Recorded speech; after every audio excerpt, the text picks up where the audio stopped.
Cette notion de sobriété, c'est une notion qui vient de l'agroécologie, de l'écologie industrielle, et qui nous a permis de réfléchir au phénomène de raréfaction des ressources naturelles et à la manière dont on pouvait développer des mécanismes de coordination, d'optimisation, de modernisation de nos systèmes, de nos réseaux, des modes de fonctionnement, des modes de gouvernance, de manière à pouvoir réduire ce phénomène, à pouvoir réduire la pression sur l'utilisation des ressources. Donc c'est une notion qui est à la fois une critique très forte face à un scénario de business as usual, qui est un scénario qui remet en cause les processus d'adaptation uniquement par les technologies, qui s'interroge sur l'introduction de mécanismes de réduction de cette pression sur l'utilisation des ressources. Donc par exemple, le développement de nouveaux modes de gouvernance, de nouvelles formes d'organisation urbaine, de nouveaux types de bâtiments,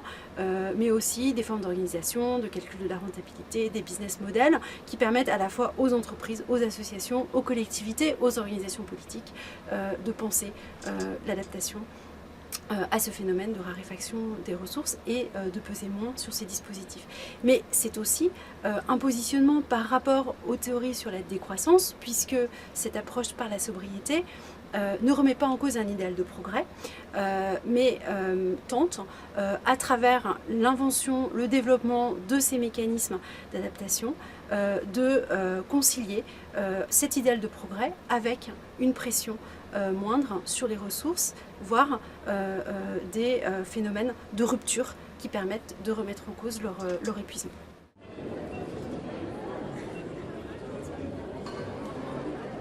Le premier que nous montrons, c'est une étude qui porte sur 9 contextes différents, 9 contextes de grandes métropoles internationales ou de grands objets urbains comme des parcs industriels ou un aéroport de taille internationale. Le seul recours à la technologie, le technological fix, comme on dit en anglais, ne suffit pas. C'est-à-dire qu'il y a bien un besoin d'adapter aussi les formes d'organisation sociale, politique, économique des villes de manière à pouvoir réduire la pression sur les ressources. Donc cette entrée simplement par les technologies ne permet pas de répondre à ces enjeux. Donc ça remet bien en cause ce scénario du business as usual qui était l'une des critiques que l'on faisait en début d'ouvrage. La deuxième, c'est que ça permet aussi de révéler la grande ambiguïté en fait de cette notion de sobriété. C'est une notion qui permet finalement plusieurs variations de vert avec des stratégies de greenwashing dans certains cas qui restent extrêmement superficielles mais qui peuvent aller jusqu'à une refonte en profondeur, soit des formes d'organisation politique avec par exemple la mise en place de métropoles, soit avec la forme d'organisation sociales qui sont très souvent pilotées par des communautés à l'échelle locale en lien avec des associations, mais qui peuvent aussi se faire à l'échelle d'une firme avec la remise en cause des formes d'organisation plus économiques. Troisième enseignement, c'est une fois qu'on a dit que ces technologies ne suffisaient pas, cette enquête montre bien l'ensemble des mécanismes d'adaptation possibles ainsi que l'ampleur de la tâche et des ressources humaines, financières, organisationnelles qui doivent être mobilisées de manière à pouvoir inventer, développer, déployer ces mécanismes d'adaptation. Ainsi, dans certains contextes,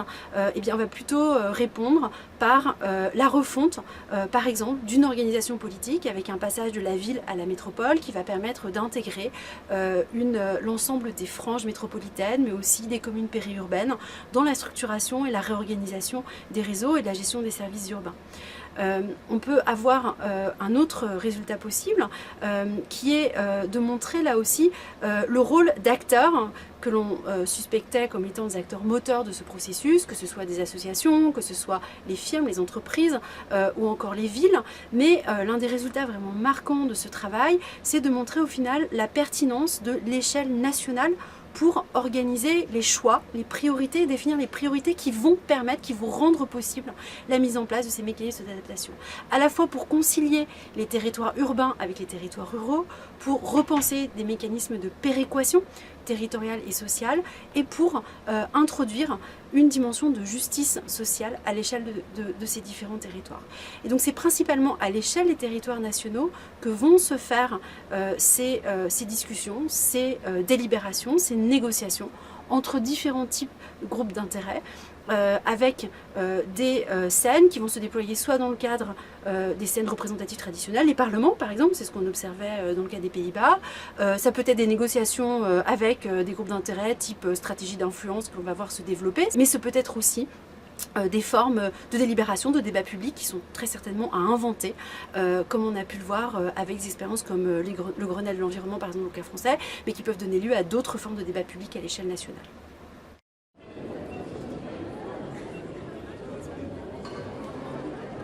La recherche internationale, je dirais qu'elle n'est pas inéluctable, c'est-à-dire qu'on aurait très bien pu envisager une recherche qui aurait porté uniquement sur la France ou qui aurait pu porter uniquement sur les pays de l'Union européenne. Le pari qu'on a fait dans le cadre de cette recherche et le fait de se pencher sur un cadre international, c'était une manière tout d'abord d'interroger la question de la circulation de ces modèles de développement, de ces modèles de gestion plus sobres des ressources naturelles et notamment appliqués aux services urbains. Nous avons travaillé dans le cadre de ce livre avec plusieurs partenaires. C'était une recherche au départ qui était financée par l'Agence nationale pour la recherche et qui a constitué une grande partie des travaux qui sont présentés dans cet ouvrage. Et dans le cadre de ce travail, nous avons notamment réfléchi avec 2 universités en sciences sociales et puis un bureau de recherche et développement d'une grande entreprise de gestion des services urbains, en l'occurrence Suez Environnement. Et donc l'entrée par cette approche très internationale, elle permet de s'interroger sur des régularités à une échelle qui dépasse très largement le cadre français, et ce dans des territoires qui présentent un certain nombre de caractéristiques similaires, puisqu'il s'agit dans les 9 cas que nous avons étudiés dans le cadre de l'ouvrage, de grandes métropoles internationales. De ce fait, ça permet là aussi de travailler sur les similitudes, de travailler sur les circulations, de travailler sur des phénomènes de standardisation, sur des phénomènes d'homogénéisation, tout en relevant aussi des différences fondamentales qui tiennent à la fois à l'organisation politique de ces différentes sociétés, au nord comme au sud dans les 2 cas avec un pluriel, mais aussi entre différents types de territoires, puisque nous avons travaillé à la fois sur des cas qui sont des exemples reconnus de bonnes pratiques, Vancouver par exemple, Genève ou encore Singapour, des exemples de villes qui ne font pas partie de ces bonnes pratiques et qui présentent au contraire des situations extrêmement difficiles de gestion des ressources, notamment des gestions hydriques, des ressources hydriques, Lima, New Delhi et Windhoek. Et puis nous avons aussi travaillé sur des cas de grands objets urbains, ces parcs industriels, l'aéroport de Schiphol, donc à la fois en Chine et puis cet aéroport aux Pays-Bas, qui permettent là aussi de réfléchir au rôle et au poids que jouent ces grands objets urbains qui contribuent au développement métropolitain et qui, à travers leurs activités, génèrent un nombre considérable de pollutions, consomment une quantité considérable de ressources et qui contribuent par ce biais à la réflexion qu'il faut mener à l'échelle de toutes les villes sur la façon de penser ce phénomène de raréfaction des ressources et la manière de le mitiger.